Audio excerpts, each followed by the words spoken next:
2025-26 অর্থ বছরের জন্য 7,90,000 কোটি টাকার বাজেট ঘোষণা করেন অন্তর্বর্তী সরকারের অর্থ উপদেষ্টা সালেহউদ্দিন আহমেদ। প্রস্তাবিত বাজেটে রাজস্ব আদায়ের লক্ষ্যমাত্রা ধরা হয়েছে 4,99,000 কোটি টাকা। রাজস্ব আহরণ ও দেশীয় শিল্প সুরক্ষার লক্ষ্যে বেশ কিছু পণ্যের উপর কর, শুল্ক ও ভ্যাট আরোপের প্রস্তাব রয়েছে, যার ফলে বাড়তে পারে বিভিন্ন পণ্যের দাম।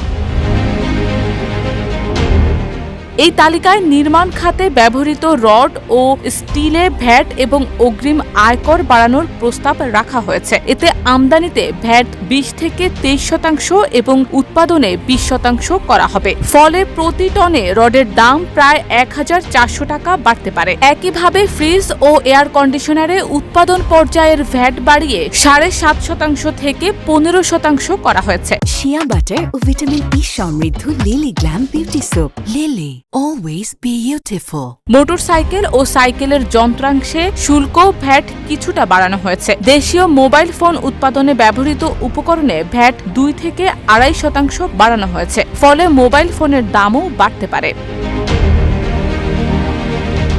সিগারেট পেপারে সম্পূরক শুল্ক 60% থেকে বাড়িয়ে 100% করা হয়েছে। এতে নতুন করে বাড়বে সিগারেটের দাম। ব্যাটারি চালিত রিকশার ডিসি মোটরের উপর শুল্ক 1% থেকে বাড়িয়ে 15% করা হয়েছে। প্লাস্টিকের ওয়ান টাইম কাপ, প্লেট, বাটি ইত্যাদির উপর ভ্যাট দ্বিগুণ করে 15% করা হয়েছে। তবে পরিবেশ বান্ধব বিকল্প পণ্যে ভ্যাট থাকবে না। কসমেটিক্স পণ্য যেমন লিপস্টিক, আইলাইনার, ফেসওয়াশ প্রভৃতিতে শুল্কায়নের ন্যূনতম মূল্য দ্বিগুণ করার প্রস্তাব এসেছে, যার ফলে বাড়বে এইসব পণ্যের দামও।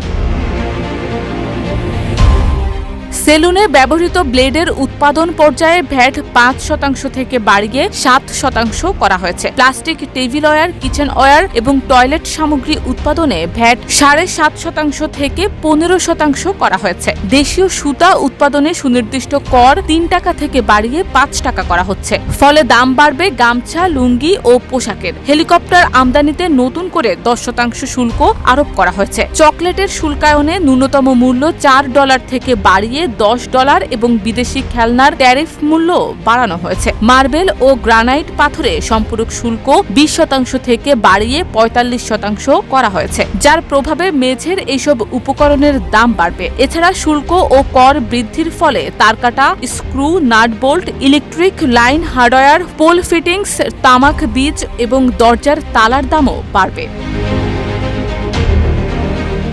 শারমিন নিশু, ঢাকা পোস্ট।